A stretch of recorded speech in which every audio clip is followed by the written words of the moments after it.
আসসালামু আলাইকুম dear students, welcome to another class. আজকের এই ক্লাসটি আমরা গত ক্লাসের ধারাবাহিকতার মেক পজিটিভ ভার্বটির একটা কমন স্ট্রাকচার নিয়ে আলোচনা করব এবং এই স্ট্রাকচার অনুযায়ী কিভাবে আমরা খুব সহজে বাক্য গঠন করতে পারি তার কিছু চেষ্টা করব। শুরুতে যে জিনিসটা আমাদের জানা উচিত সেটা হচ্ছে মেক পজিটিভ ভার্বটি আমরা বাক্যে কখন ব্যবহার করব। মেক পজিটিভ ভার্বটি আমরা বাক্যে তখনই ব্যবহার করব যখন এই বাক্যের কাজটি অন্য কাউকে দিয়ে ফোর্সফুলি বা জোরপূর্বক তাকে করতে বাধ্য করা হবে। অর্থাৎ কাউকে যদি ফোর্সফুলি জোরপূর্বক কাজটি করতে বাধ্য করা হয় তখন আমরা মেক পজিটিভ ভার্বটি ব্যবহার করব। দেখো শুরুতেই আমরা এখানে কিছু ভার্ব লিখেছি, সেটা হচ্ছে Cry, love, do, rewrite, clean, watch, Singh.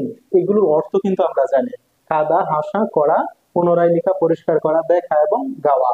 কিন্তু আমরা যদি বলি কাদানো, হাসানো, করানো, পুনরায় লেখানো, পরিষ্কার করানো, দেখানো কিংবা গাওয়ানো কি হবে, তখন কিন্তু তোমরা অধিকাংশ স্টুডেন্টই পারবা না। সেটার একটা টেকনিক তোমাদের বলে দেয়। জাস্ট এগুলোর সামনে যদি তোমরা মেক ওয়ার্ডটি ব্যবহার করো, মেক ক্রাই, অর্থাৎ মেক ক্রাই মানে হয়ে যাবে কাঁদানো, মেক লাভ মানে হয়ে যাবে হাসানো, মেক ডু মানে করানো, মেক রিরাইট মানে পুনরায় লেখানো, মেক ক্লিন মানে পরিষ্কার করানো, মেক ওয়াচ মানে হচ্ছে দেখানো এবং মেক সিং মানে হচ্ছে গাওয়ানো।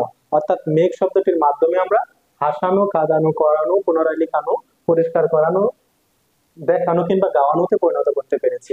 এই মেক পজিটিভ ভার্বটি যদি আমরা বাক্যে ব্যবহার করতে চাই তখন আমরা একটা কমন স্ট্রাকচার জানতে পারি, সেটা হচ্ছে শুরুতেই আমরা সাবজেক্ট ব্যবহার করব, তারপর হচ্ছে মেক ব্যবহার করব, তারপরে হচ্ছে পার্সন ব্যবহার করব, যে পার্সন বাক্যের কাজটি করবে তাকে ব্যবহার করব।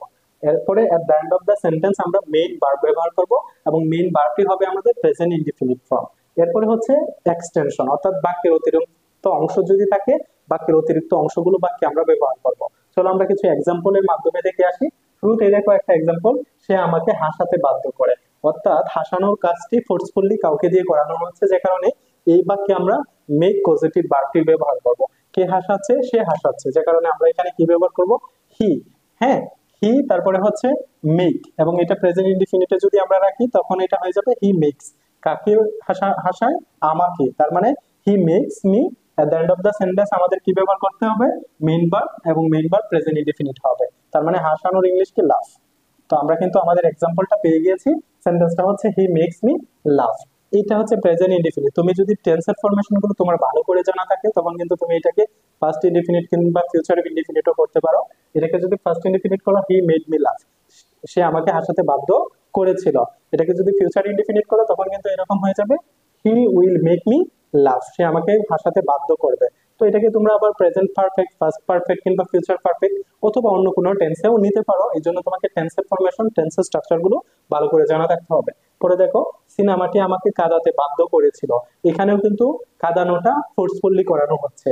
কে করতেছে? দা মুভি। তো আমরা এখানে শুরুতে যদি মুভি লিখি এবং এটা হচ্ছে পাস্ট ইনডিফিনিট করেছিল, তার মানে এখানে মেক না লিখে আমাদের কি লিখতে হবে? মেক। দা মুভি মেড মি। কাকে করেছিল? আমাকে। কি করেছিল? কাঁদাতে। তার মানে এখানে হচ্ছে ক্রাই লিখে দিব। এট the end of the sentence আমাদের কি লিখতে হবে? মেইন ভার্ব লিখতে হবে, এবং মেইন ভার্বটা কি হবে? প্রেজেন্ট ইনডিফিনিট হবে। তার মানে হয়েছে কি? ক্রাই। দা মুভি মেড মি ক্রাই। মুভিটি আমাকে কাঁদাতে বাধ্য করেছিল। এটাকেও তোমরা টেন্স অনুযায়ী বিভিন্ন টেন্সে নিতে পারো। The movie makes me cry, আমাকে বাধ্য করে। এবং ফিউচারে যদি নাও, the movie will make me cry, আমাকে কাঁদাতে বাধ্য করবে। দেখো, তিনি শ্রমিকদের অতিরিক্ত কাজ করতে বাধ্য করেছিল। কে করেছিল? তিনি করেছিল। তার মানে আমরা হি অথবা সি লিখবো।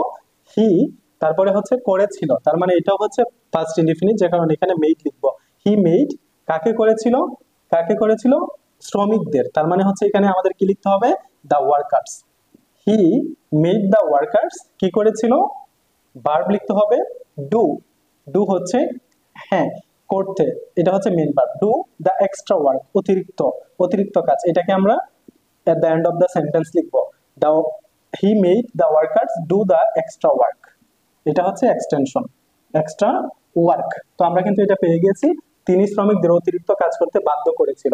এটা কি আছে? ফার্স্ট ইনডিফিনিটে আছে। তোমরা চাইলে প্রয়োজন অনুযায়ী, বাক্যের গঠন অনুযায়ী কিংবা বাক্যের প্রয়োজন অনুযায়ী এটা প্রেজেন্ট ইনডিফিনিট হতে পারে, ফার্স্ট ইনডিফিনিট হতে পারে, বা অন্য কোনো টেন্সেও নিতে পারো। এরপর একটা দেখো, শিক্ষক শিক্ষার্থীদের পুনরায় রচনাটি লিখতে বাধ্য করেছিল। কে করেছিল? টিচার করেছিল, যে কারণে এখানে কি লিখবা? টিচার লিখবা। দা টিচার করেছিল, তার মানে এখানে মেক না লিখে কি লিখতে হবে? মেড। দ্য টিচার মেড কাকে করেছিল? শিক্ষার্থীদের। তার মানে এখানে কি লিখতে হবে? The students. The teacher made the students কি করেছিল? পুনরায় লিখা। এই যে পুনরায় লিখা, পুনরায় লিখার ইংলিশ কি? রিরাইট। তার মানে এখানে কি লিখবা? রিরাইট। এবং এক্সটেনশন, এক্সটেনশন হিসাবে এখানে কি আসবে, রচনাটি, তার মানে দা এসে, দা এসে। তার মানে তোমরা কি পেয়েছো, the teacher made the students rewrite the essay, এটা পেয়েছো। এটাও কিন্তু টেন্স অনুযায়ী বিভিন্ন টেন্সে নিতে পারো তোমরা প্রয়োজন অনুযায়ী। এরপরে দেখো, তাকে আমি রুমটি পরিষ্কার করতে বাধ্য করি, সে আমাকে পরিষ্কার করতে বাধ্য করি, সে আমাকে হরর মুভিটি দেখতে বাধ্য করেছিল, আমি তাকে গান গাইতে বাধ্য করি। এই যে তিনটি সেন্টেন্স আছে, এই তিনটি সেন্টেন্স কিন্তু তোমরা আগের সেন্টেন্স গুলোর মাধ্যমে, আগের সেন্টেন্স গুলোর মতো করে মেক ব্যবহারের মাধ্যমে কমপ্লিট করে ফেলতে পারো, বাক্য গঠন করে ফেলতে পারো, যেটা তোমরা বাসায় চাইলেই করে ফেলতে পারো। তো আজকের ক্লাসটি আমরা এখানে শেষ করছি। আজকের ক্লাসটিতে আমরা কি জানলাম, মেক পজিটিভ ভার্বটি কিভাবে আমরা বাক্যে ব্যবহার করব, তার একটি কমন স্ট্রাকচার, এবং খুব তাড়াতাড়ি কিভাবে আমরা বাক্যে মেক পজিটিভ ভার্বটি ব্যবহার করে ফেলতে পারি, তার কিছু প্রসেস নিয়ে আলোচনা করেছি। পরবর্তী একটি ক্লাসে অন্য কোনো টপিক নিয়ে আলোচনা করব। সে পর্যন্ত ভালো থাকো। আসসালামু আলাইকুম।